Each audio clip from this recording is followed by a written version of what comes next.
नगरपालिकेच्या निवडणुका याचे संदर्भ वेगळे आहेत. लातूर शहर महानगरपालिका ही निवडणूक काँग्रेस वंचित बहुजन आघाडी एक सक्षम पर्याय आम्ही उभा केलेला आहे. अनपेक्षित ही आघाडी झाली आहे आणि याचं स्वागत सर्व स्तरावरून होत आहे.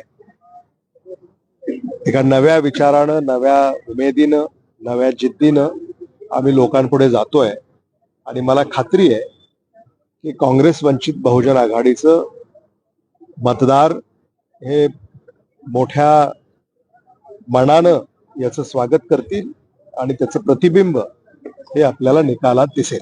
भाजप 50+ जागांचा दावा करताय, तुम्ही आता वंचितला सोबत घेतलेला आहे. मला असं वाटतं की भारतीय जनता पक्षानं मागच्या काळामध्ये लातूरकरांच्या अपेक्षांचा जो भंग केलेला आहे हे लातूरकर विसरलेले नाही आहे. म्हणजे जे स्वप्न त्यांनी दाखवले किंवा जी आश्वासनं त्यांनी दिली त्याची कुठेही पूर्तता झाली नाही. किंबहुना जो कारभार त्यांनी दिला तो भ्रष्टाचारानं बरबटलेला, सामान्य माणसाची पिळवणूक करणारा, हेळसांड करणारा, लाल फितीमध्ये दप्तर दिरंगाईमुळं जो अन्याय सामान्य माणसावर झाला ते विसरलेले नाहीये. आणि म्हणून आज ते एका पर्यायाच्या शोधामध्ये आहेत आणि काँग्रेस याचा चांगला अनुभव त्यांना पूर्वी राहिलेला आहे आणि म्हणून पुन्हा एकदा ते काँग्रेसला निवडून देतील याबद्दल माझ्या मनामध्ये शंका नाही. जन्म दाखला असो किंवा महानगरपालिकेचं बांधकाम परवानगी असो, त्याला पैसे मोजावे लागतात.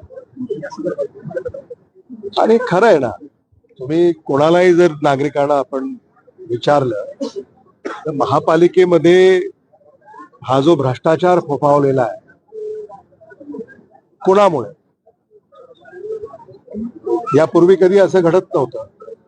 आदरणीय विलासराव देशमुख साहेब यांनी या जिल्ह्याचं, शहराचं, राज्याचं नेतृत्व केलं. त्या काळामध्ये अशा तक्रारी कधीही आपल्याला ऐकायला मिळत नसत. आज मात्र कुठलाही कागद महापालिकेत गेला तर वजन ठेवल्याशिवाय तो कागद पुढे सरकत नाही. ही सर्रास चर्चा आहे लातूरात. हे सगळं बंद करायचं आहे आपल्याला आणि पुन्हा एकदा पारदर्शक आणि गतिमान कारभार आपल्याला लोकांना द्यायचा आहे, जेणेकरून ज्या व्यवस्था सामान्य माणसाला न्याय देण्यासाठी आहेत त्या तरी प्रामाणिकपणे काम कराव्यात अशी अपेक्षा आहे. रंग्यामध्ये जसा सामना रंगला होता देशमुख विरुद्ध निलंगे, लातूर महापालिकेत तो बघायला मिळेल दुसरा अंक आहे. खरं म्हणजे देशमुख विरुद्ध निलंगेकर असा सामना तो कधीच नव्हता. तो तसा करण्याकडं काही लोकांनी जाणीवपूर्वक प्रयत्न केले. स्थानिक स्वराज्य संस्थांच्या या निवडणुका आहेत, लोकांच्या प्रश्नांच्या या निवडणुका आहेत. त्यामुळे आज लातूरमध्ये सुद्धा ज्या ह्या निवडणुका होत आहेत त्या लातूरकरांच्या त्या निवडणुका आहेत हे आपण समजून घेतलं पाहिजे. आणि लातूरकरांचे जो प्रश्न सोडवेल, जो प्रामाणिकपणे सोडवेल, त्याच्याच पाठीशी लातूरकर उभे राहतील अशी आमची भावना आहे. एक राजकीय प्रश्न, विधानसभेचे अध्यक्ष राहुल नार्वेकरांचा एक व्हिडिओ व्हायरल होता.